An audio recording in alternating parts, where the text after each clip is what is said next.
مساء الخير عليكم. مكملين مع بعض سلسلة ريفيوهات بروتيل اكوا بارك شرم الشيخ، الجزء الثالث الخاص بريفيو عن الشاطئ وعن الغرفة اللي نزلنا فيها خلال ال3 ايام. احنا كده خارجين من البوابة بتاعة الفندق بتاعة اكوا بارك بروتيل اكوا بارك. تمام، هنعدي الشارع، وكانت لفتة منهم حلوة قوي انه بيخلوا الامن اللي على البوابه بيعدينا الشارع، يعني هو بيقف لنا كده لغايه لما نعدي الناحيه دي وبنعدي الناحيه التانية، ونما بيقابلنا اهو بصوا الفندق اهي قدامه، ونما بيشوفنا جايين راجعين على الفندق بيعدلنا برضو، بياخدنا الناحيتين حرصا على سلامتكم وسلامه الاولاد اللي معاكم زي ما انتم شايفين كده بالظبط. حاجه بجد منهم يعني تحسب لهم يعني بجد. المهم يا دوبك عدلنا الشارع كده زي ما انتم شايفين، وهنلاقي على طول دخلة الفندق التاني قصادنا على طول. هو برضو بروتيل اللي هو البيتش اللي هو بيبقى فيه الشاطئ يعني. تمام، اهو الدخله بتاعته. يا دوبك بس بنعدي يا دوبك البوابه وبنلاقي الطفطف او الاتوبيس يعني واقف مستنينا، او يا اما بيودي ناس واحنا بنقف شويه ننتظر في مكان الانتظار. يعني في مكان كده بنقعد عليه، يعني الحته اللي هناك دي. تمام، بس عقبال ما هو يجي احنا حظنا اول لما دخلنا زي ما انتم شايفين كده الباص جه على طول، يا دوبك الناس نزلت من اللي فيه واحنا ركبنا. الاولاد كانوا مبسوطين بيه جدا لان طبعا هو ما فيهوش شبابيك يعني. بس كان جميل جدا، ما كملناش ال5 دقايق، مجرد ما يعني ما اتحركنا، مجرد ما اتفرجنا على المناظر الجميله بتاع الفندق دوت زي ما انتم شايفين كده، ونزلنا على اول الشاطئ لان حته منزل، فهنكمل الحته دي صغيره جدا على رجليكي وانت شايفه المنظر بتاع البحر كله.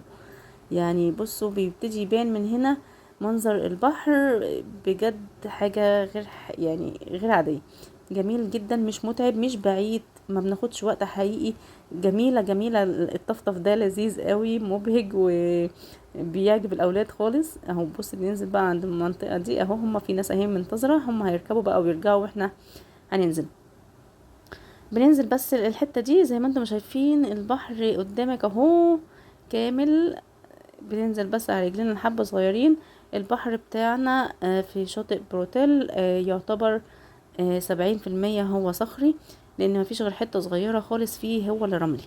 بص هنا الناحية دي كده الحتة اللي فيها السناكس، لو انت قاعد في ميعاد السناكس، وميعاد السناكس انا نسيت اقول لكم عليه في الفيديوهات اللي فاتت. ميعاد السناكس بيبقى من 1 ل4 شغال في نفس الوقت بتاع الغدا ومكمل ساعة كمان. تمام كده، فهو لو انت على الشاطئ في نفس الوقت دوت وحبيت تاخد السناكس هنا مش الغدا، المكان ده بيبقى محطوط فيه السناكس، وكمان في 2 من البار بيبقوا شغالين. تمام، هتلاقي كمان هنا العاب على الميه جميله قوي، بس طبعا في الصبحيه دي بتبقى سخنه قوي. كل ما نزلت بدري يعني على ميعاد الفطار او بعد الفطار على الساعه 9 كده بدري، هتلاقي الدنيا فاضيه كده زي ما انت ما شايف، وتختار المكان اللي انت حابب تقعد. كل ما تتاخر كل ما بتلاقي المكان اتزحم، لان كتير السياح بيحبوا جدا الشواطئ عن يعني البحر عن كمان البسين. نزلنا ده كله بقى كده، وزي ما انتم شايفين هو الحتة دي رملي لغاية الناس اللي واقفة دي، وبعد كده بتلاقي صخور. تمام كده، وادي المارينا بتاعتهم كمان، وده شكل الشاطئ. يلا نشوف بقى الأوضة. ده طريقي الى الغرفة. الغرفة بتاعتي كانت دور تاني مش دور اول، يعني مطلة على البسين. تمام، ده الدخلة بتاعتها انا وريتكم الفيديو اللي هو الاول اللي كان فيه الفندق كامل، وانا ونازلة من المكان بتاع الاوض وطالعة على المطعم. تمام كده، ده بقى انا لما طلعت فوق، ودي الاوضة بتاعتي.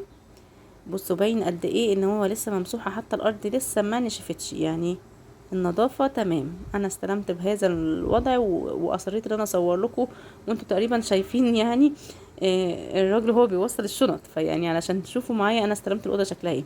في تليفون جوه الحمام اهو، بكر مناديل، 2 كوبايات شامبو وشاور، والمرايه دي عظيمه كل ست عارفه قيمتها. في كمان 2 بشكيل و2 فوطه. كمان الاستشوار كان شغال تمام. كمان الدولاب اللي جوه الخزنه، والخزنه كانت مفتوحه، ودي مش بتحصل كتير، تملي كنا بنلاقيها مفتوحه مقفوله، فكانت بالنسبه لنا كويسه ان احنا لقيناها مفتوحه عشان نقدر نحط فيها حاجاتنا. وادي ده دولاب من تحت، والدولاب الناحيه التانية برضو في مخده زياده. بصي النظافة 4 كوبايات. ايه كمان في شاي وقهوة او نسكافيه يعني، وسكر وكريمر. تمام كده. إيه الميني بار سوري الميني تلاجة ديت كان فيها ازازة واحدة بس كبيرة، والمرات اللي بعديها بقوا يجيبوا كل يوم 3 ازايز صغيرين. اهي مخدة وكام شماعة علشان تعلقي عليهم هدومك. دي بالنسبة لل للدولاب. تمام. المكان اللي بنحط فيه الشنط، حتى لسه ما فضلناش حاجة. التسريحة اهي، السريرين متوضبين زي ما انتم ما شايفين كده، والديكورات بتاعتها كان جميلة. احلى حاجة بقى في الموضوع ان المكان بيطل على البسين، يعني ده منظر الفيو كان رائع جدا جدا جدا.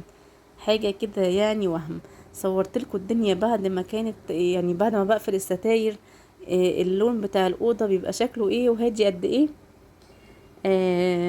ما تنسوش للناس اللي لسه ما اتفرجتش على الجزء الاول بتاع الفندق والبسين والاكوا يتفرجوا، والجزء التاني بتاع المطعم والوجبات فيه يروحوا يتفرجوا. هسيب لكم الروابط بتاعتهم في الديسكريبشن تحت. اوكي. بصوا بقى لما بضلم الدنيا بتبقى هاديه ازاي، واللون جميل والديكورات لذيذه. انا بنصحكم بجد ان انتوا تروحوا بروتيل اكوا بارك. اتبسطنا بيكي جدا كماما وكاولاد معاها اطفال في السن الصغير دوت.